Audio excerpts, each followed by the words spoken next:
Welcome, Dustin. Welcome, good Max. What, has this thing appeared again tonight? I have seen nothing. Dustin says 'tis but our fantasy, and will not let belief take hold of him, touching this dreaded sight, twice seen of us. Therefore, I've entreated him, along with us, to watch the minutes of this night, that if again this apparition come, he may approve our eyes and speak to it. Tush, tush, 'twill not appear. Sit down a while, and let us once again assail your ears, that are so fortified against our story, what we have 2 nights seen. Well, sit we down and let us hear Lucas speak of this. Last night of all, when yon same star that's westward from the poles had made his course to illume that part of heaven, where it now burns, myself and Max, the bell beating one. Peace! Break thee off! Look, it goes again. In the same figure like our friend that's missing. Thou art a scholar. Speak to it, Dustin. Looks it not like Will? Mark it, Dustin. Most like it harrows me with fear and wonder. It would be spoke to. Question it, Dustin. What art thou that usurp this time of night in a strange and warlike form, in which our friend Will of Hawkins and he ended his sometimes march? Heaven, I charge thee, speak! It is offended. Mike! See, it stalks away! Say, speak, speak, I charge thee, speak!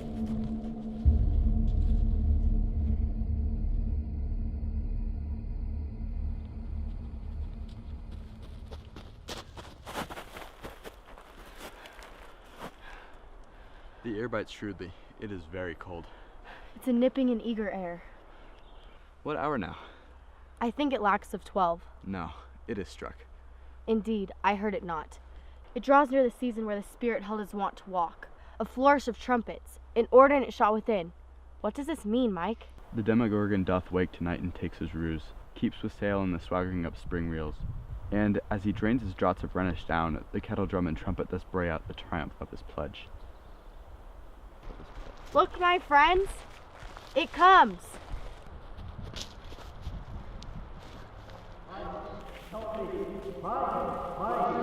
Angels and ministers of grace defend us. Be thou a spirit of health or goblin damned. Bring with thee airs from heaven or blast from hell. Be thy intents wicked or charitable.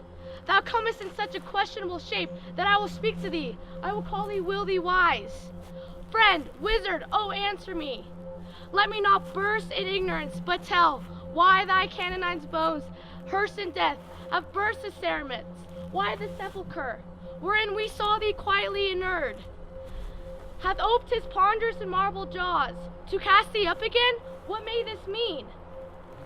That thou, dead corse again, in complete steel, revisits thus, glimpse of the moon, making night hideous, and we, fools of nature, so horribly to shake our disposition, with thoughts beyond reaches of our souls.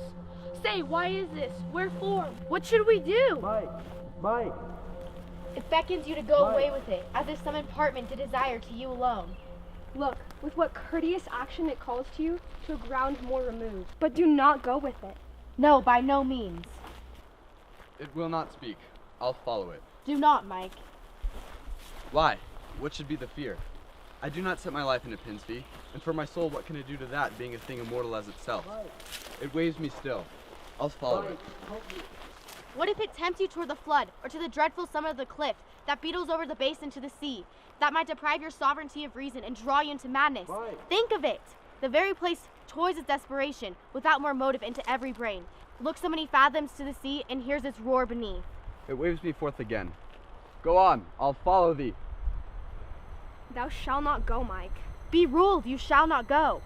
My fate cries out and makes each petty artery in this body as hardy as the Nemean lion's nerve. Fill on my claws. Unhand me, gentlemen. By heaven, I'll make it go to the pin that lets me. I say away. Go on, I'll follow thee. He waxes desperate with imagination. Let's follow. 'Tis not fit to obey him.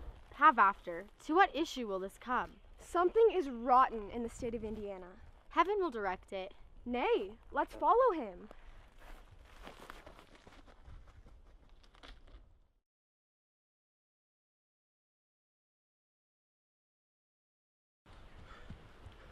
Where wilt thou lead me? Speak, I'll go no further. Mark me. I will. My hour is almost come when I, the soul for some tormented flames, must render out myself. Oh my God. Will? Pity me not, but lend thy serious hearing to what I shall unfold. Speak. I am bound to hear. So art thou to revenge when thou shalt hear? What? I am thy friend, Mike, doomed for a certain term to walk the night. And for the day confined to fast and fire, till the foul crimes done in my days of nature are burnt or purged away. But that I am forbid to tell the secrets of the upside down. I could a tale unfold whose lightest word would harrow up thy soul, freeze thy young blood, make thy two eyes like stars start from their spheres, thy knotted combined locks depart, and for each particular hair to stand on end, like quills upon the fretful porpentine, as eternal blaze it must not be. To ears of flesh and blood, list, list, oh list, If thou didst ever thy dear friend love. Oh God! Revenge is foul and most unnatural capture. Capture? capture most foul, as in the best it is, but this most foul, strange and unnatural. Haste me to know it, that I with wings as swift as meditation or the thoughts of love may sweep to my revenge. I find thee apt, and duller shouldst thou be than the fat weed that roots itself in ease on left wharf, wouldst thou not stir in this. Now, Mike, here, 'tis given out that sleeping in my fort, A demogorgon stung me. To the whole air of Indiana is my forged process of my death, ranking your beauty. But know thou, noble youth, The demogorgon that did sting my life now wears my crown. Oh, my prophetic soul, Will. I, that supernatural, that adulterate beast, with witchcraft of his wit, with traitorous gifts that have the power so to seduce, want to a shameful lust the will of my most seeming virtuous friends. Oh, Mike, what a falling off was there! fairly well at once. The glowworm shows the Man magic. to be near and begins to pale his ineffectual fire. Please remember me. I've got to go tell 11.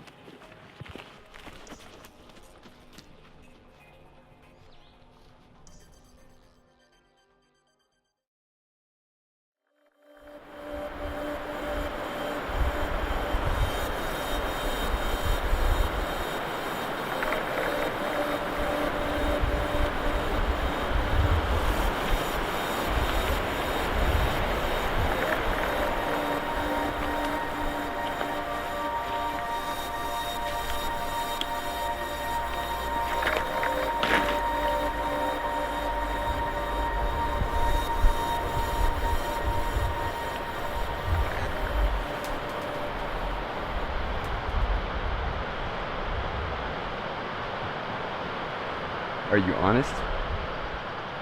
Mike? Are you fair? Mike.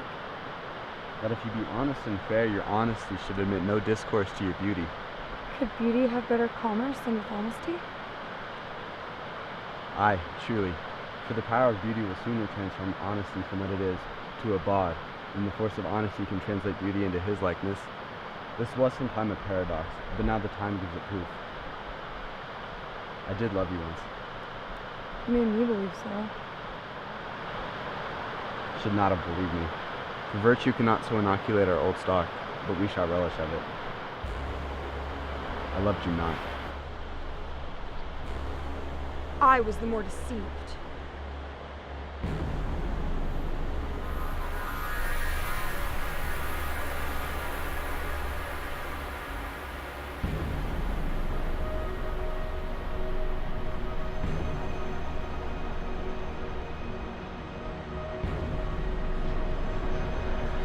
Get thee to a nunnery.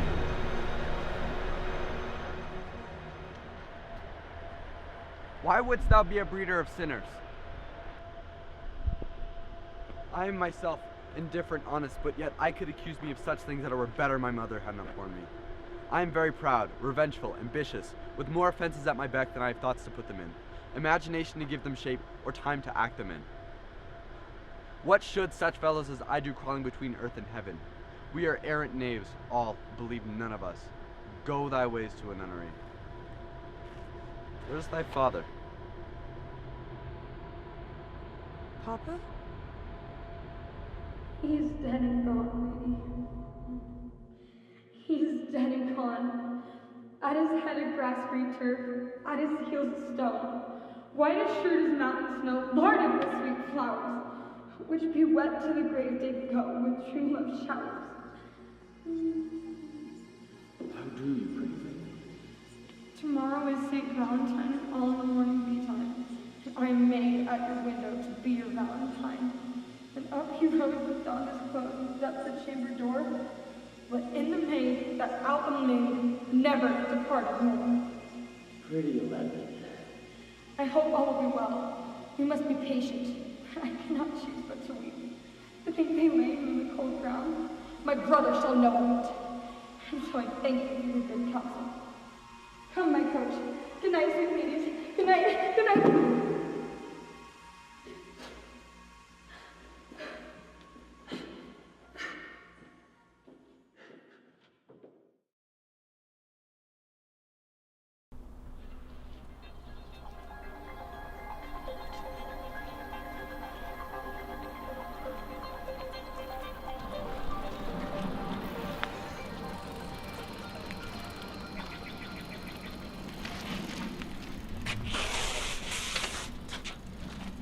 Will it please you go, Mike? I'll be with you straight. Go a little before.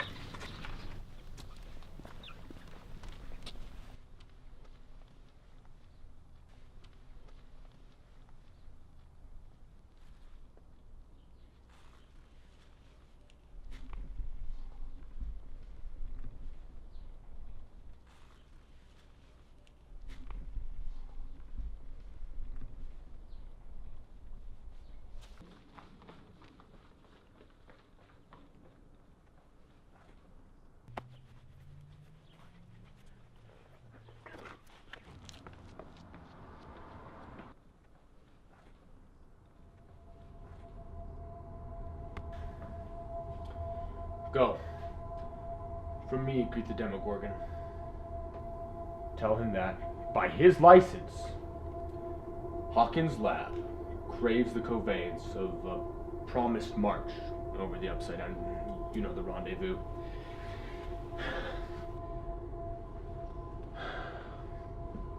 If that the Demogorgon would aught with us, then we shall express our duty to his eyes. Let him know so. I will do it, my lord. Go! Softly on.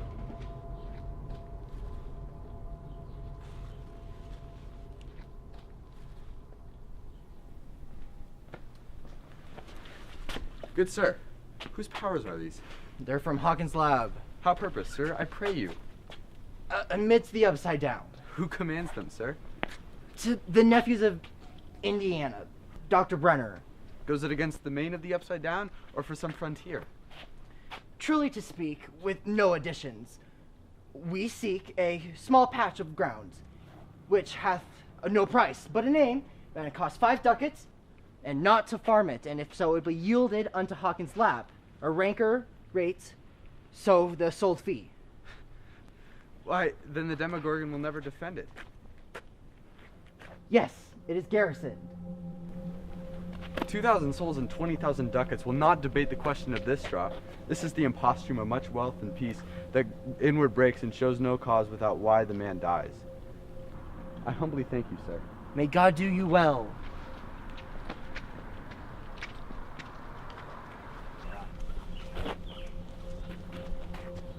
How all occasions do inform against me and spur my door revenge. What is a man if his chief good and market of his time be but to sleep and feed? A beast, no more. Sure, he that made us with such large discourse looking before and after gave us not that capability and godlike reason to fuss in us unused. Now, whether it be bestial oblivion or some craven scruple of thinking too precisely on the event, a thought which quartered hath but 1 part wisdom and ever 3 parts coward, I do not know why yet I live to say this thing's to do. Sith, I have cause and will and strength and means to do it. Examples gross as earth exhort me. Witness his army of such mass and charge led by a delicate and tender prince, whose spirit with divine ambition puffed makes mouths at the invisible event, exposing what is mortal and unsure to all that fortune, death and danger dare, even for an eggshell. Rightly to be great is not to stir without great argument, but greatly to find quarrel in a straw when honor's at the stake. How stand I then that have a friend taken, a mother stained, excitements of my reason and my blood, and let all sleep? While, to my shame, I see the imminent death of 20,000 men, that for a fantasy and trick of fame go to their graves like beds. Fight for a plot wherein the numbers cannot try the cause, which is not tomb enough and continent to hide the slain? Oh, from this time forth my thoughts be bloody or be nothing worth.